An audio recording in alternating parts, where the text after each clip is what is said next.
מי היה מאמין שדווקא אני זה ככה סתם אפול.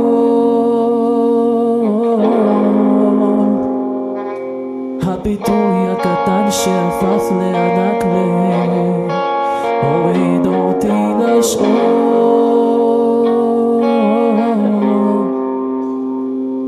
ריקודים אסורים שהיו לי, חשיכה שנתנה לי חסות על הכל.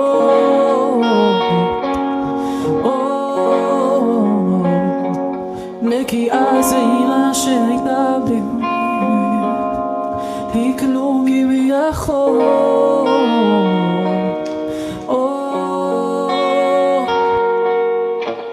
כולם נוסעים להם מקומות שמורים